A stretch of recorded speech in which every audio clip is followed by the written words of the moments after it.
Que faire quand vous vous êtes fait arnaquer? Vous étiez tout simplement en train de faire vos soldes, vos achats, et puis tout d'un coup, vous vous rendez compte que, eh bien, vous êtes fait avoir. C'est assez dérangeant, assez humiliant des fois pour certaines personnes, et je l'entends parfaitement. Tout de suite, restez connectés, je vous donne les réponses. Mais avant tout, je me présente, je m'appelle Émilie Vergne et je suis avocate au barreau de Paris.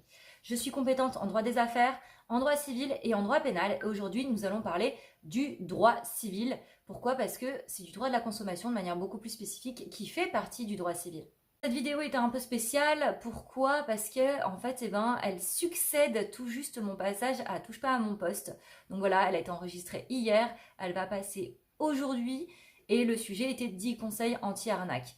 Bon, il se trouve que pour le coup, on a parlé de conseils anti-arnaque, mais c'était plus en amont. C'était intéressant. D'ailleurs, j'en ai plein d'autres à vous donner. C'était trop court, très utile et trop court pour moi. Donc, j'ai vraiment envie de vous donner de la matière pour que vous puissiez vous défendre au mieux et anticiper au mieux toutes ces arnaques. D'ailleurs, on a également une autre vidéo qui est en cours avec le passage d'Isabelle Nguyen qui est justement dans l'e-commerce et qui vous donne plein de petits tips pour pouvoir vous en sortir sur Internet, qui est quand même un boulevard à arnaque, faut quand même le dire. Du coup, pour resituer, vous rentrez chez vous et quelques jours plus tard, vous vous rendez compte qu'en fait, vous vous êtes fait avoir. Peut-être qu'il y a un défaut sur le produit, peut-être que vous vous rendez compte que c'était une question de tarif et ainsi de suite, et vous vous dites, je ne sais plus comment faire.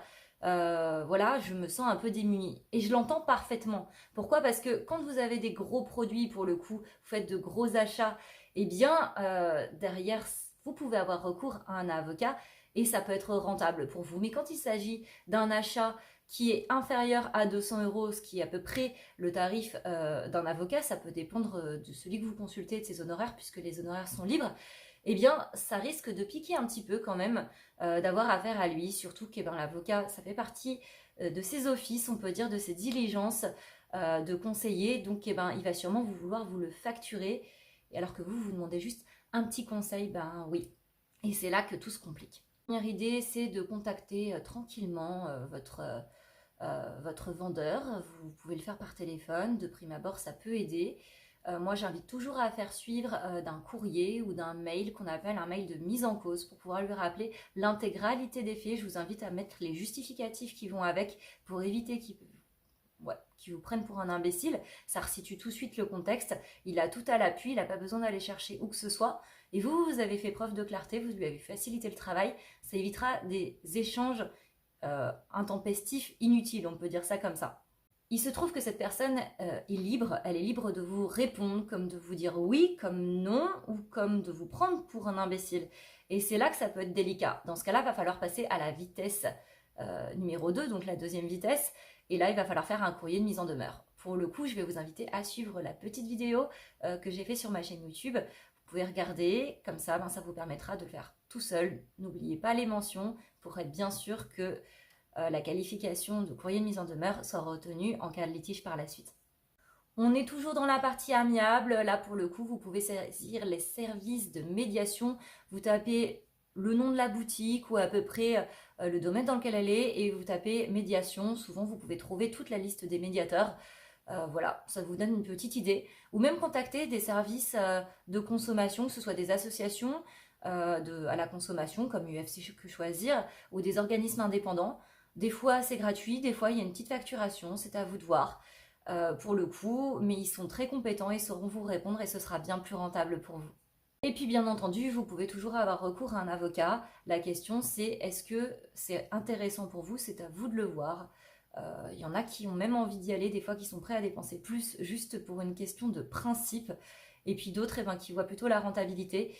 Chacun y voit ses opportunités quelque part. Ce qui est sûr, c'est que le courrier de mise en demeure avec avocat, avec en tête avocat, ça fait toujours son petit effet pour le coup, ça calme. Moi j'aime bien le faire accompagner toujours des pièces justificatives, vraiment pour que ce soit bien clair, montrer qu'on est prêt à passer à l'action derrière.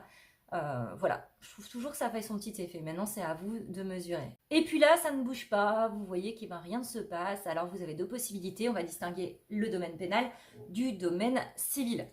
Le pénal, ça va être en fait tout ce qui est du domaine des infractions. C'est-à-dire que la loi prohibe certains comportements et derrière, l'État sanctionne ces comportements. Pour le coup, c'est là qu'on va devant le tribunal pour le coup pénal. Donc on a 3 types de tribunaux, mais ça fera l'objet d'une autre vidéo aussi, chaque chose en son temps.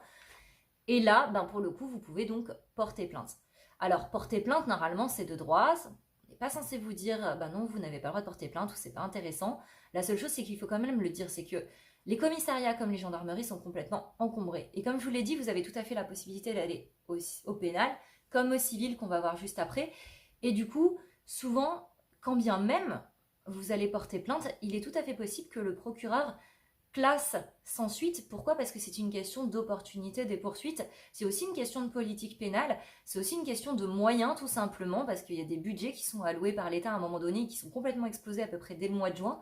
Donc à un moment donné, il y a des choix qui sont à faire. Donc quand bien même vous portiez plainte, il est possible que ça n'ait pas l'effet escompté. Pour autant, ça peut toujours faire son petit effet d'un point de vue psychologique vis-à-vis de votre co-contractant, qui risque de ressentir quand même une petite forme de pression. Ça fait jamais plaisir de savoir que, pour le coup, on fait l'objet d'une plainte. Alors, vous allez me dire, mais oui, mais je fais comment si le commissariat refuse de prendre ma plainte ou la gendarmerie? Eh bien, écoutez, vous pouvez tout simplement faire un courrier au procureur de la République. Alors, s'il vous plaît, à chaque fois que vous allez porter plainte, rendez un petit service quand même, ça pourra toujours servir, et en plus, vous rendrez service aussi parce que ça permettra que ce soit beaucoup plus effectif comme retour. Ajoutez tous les éléments de preuve que vous avez à l'appui. C'est simple, le droit, ça veut dire preuve. C'est une histoire avec des images. Parce que sinon, on ne pourra jamais savoir si ce que vous dites, c'est-à-dire vos allégations, sont réelles ou pas, en tout cas d'un point de vue juridique. Donc ça, c'est la première chose. Deuxième chose, rappelez bien l'intégralité des faits avec chacun des points donc, que vous justifiez avec des pièces jointes. Et ensuite, rappelez quels sont les éléments de droit qui sont engagés. Donc c'est là que l'avocat peut être intéressant, mais vous pourrez également trouver des informations sur Internet. Je n'en fais aucun doute, surtout que le procureur a la possibilité de requalifier. Et puis quand bien même il n'y aurait pas de suite, comme je vous le disais, l'idée de la plainte, ça fait toujours son effet. Donc cette plainte, ça se trouve, elle n'aura aucun effet comme je vous le disais tout à l'heure. Peut-être que si, peut-être que non. L'idée, ce serait même, pourquoi pas, de se regrouper. C'est-à-dire que des fois, sur des forums, vous pouvez vous retrouver et retrouver d'anciens consommateurs qui ont rencontré le même type de problème. Et du coup, grouper toutes les plaintes. Donc c'est-à-dire chacun va faire des plaintes ou sinon vous les envoyez toutes ensemble. Du coup, surtout quand ça concerne le même type d'enseigne, et ça peut faire nettement plus son effet. Donc ça peut être important et c'est un petit tips aussi qu'il est important de prendre en compte. Et puis derrière, ce qui peut se passer, c'est que vous pouvez faire des citations à comparaître au pénal. Très honnêtement, quand on passe comme ça, outre mesure, des directives du procureur, c'est pas forcément ce qu'il y a de mieux.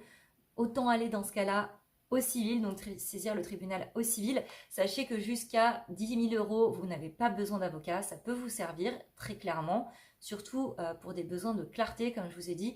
Le juge, il a besoin des faits, il a besoin de preuves, il a besoin d'images, il a besoin de vérifier tout ce que vous dites. Et il a besoin également de savoir si juridiquement ce que vous êtes en train de dire c'est fondé, donc c'est-à-dire quel est l'article concerné, est-ce que les éléments de droit, les éléments constitutifs de cet article en fait de vos prétentions sont fondés en droit tout simplement. Donc c'est là que ça peut être utile un avocat. Bon, après ça à vous de voir, et vous l'aurez bien compris, justement c'est important de réfléchir en amont parce que ça commence à devenir fastidieux. On en est quand même à plus de la 6e ou 7e possibilité, et ça commence à devenir particulièrement éprouvant, surtout quand on est à des petits chiffres. Alors, des petits chiffres, oui, mais qui peuvent être quand même suffisamment conséquents pour certains foyers qui ont un panier moyen en fait de consommation bien plus bas que d'autres, et pour eux, c'est quand même assez substantiel. Il faut quand même le rappeler, c'est bien pour ça que je fais des vidéos pour vous apporter les moyens de vous défendre. Point qui n'est absolument pas juridique, mais qui en général est plutôt efficace, ce sont les réseaux sociaux, ce sont les forums, ce sont les avis Google. Pourquoi? Parce que les commerçants, pour le coup, ont besoin de visibilité, ont besoin de notoriété, et ça ne leur plaît jamais quand il y a des retours qui sont négatifs sur leurs produits. Alors soyons bien d'accord, ça reste assez touchy dans la manière de le faire. Pourquoi? L'idée, ce ne serait pas de vous faire poursuivre pour diffamation derrière, donc de toujours rester objectif et surtout d'avoir les preuves de ce que vous alléguez. Pourquoi? Parce que la diffamation, si on vous poursuit en diffamation, de base, effectivement, vu que vous salissez la réputation de quelqu'un, ce sera valable, sauf à prouver le contraire de ce que vous étiez de ce que vous avanciez. pour le coup. Et là, dans ce cas-là, vous serez protégé. Donc, il y a vraiment toute une finesse à faire. D'ailleurs, je ferai également une vidéo. Ça en fait des vidéos quand même. Mais c'est important. Donc, ça fera également l'objet d'une vidéo par ailleurs. Ok, j'espère que cette vidéo vous aura été utile. Si c'est le cas, je vais vous inviter à la liker, à la commenter, à la partager parce que vous en ayez conscience ou pas, ça peut peut-être servir à quelqu'un dans la vie de tous les jours, peut-être aujourd'hui, peut-être demain, peut-être dans un an et peut-être que ça aurait pu lui servir avant, on ne sait jamais, on ne sait pas ce qu'on ne sait pas, donc ça c'est la première chose. À vous abonner à la chaîne également, comme vous avez pu le voir, il y a déjà des vidéos qui sont là sûrement pour vous. Je vous laisse regarder et qui vont arriver en plus. Donc comme ça, en appuyant sur la petite cloche, vous serez informé directement de leur arrivée en temps et en heure. Puis bien entendu, s'il vous plaît, gardez le moral. Là, je suis en train de vous alerter, c'est bien beau, ok, mais ça reste des exceptions, bien entendu. L'idée, c'est de rester focus sur la confiance. Il y a des gens qui sont très bien, qui vendent, et l'arnaque, elle est partout en réalité, à l'image de notre société. Donc tout va bien, je suis sûre que vous avez tous les éléments à l'intérieur de vous pour pouvoir sortir de situations un petit peu délicates. Et puis dans le pire des cas, je pense qu'on s'est tous fait arnaquer et moi-même également. Donc ça fera toujours une expérience et puis vous ne ferez pas avoir une seconde fois. Sur ce, je vous dis à très vite. Merci pour votre écoute. Au revoir.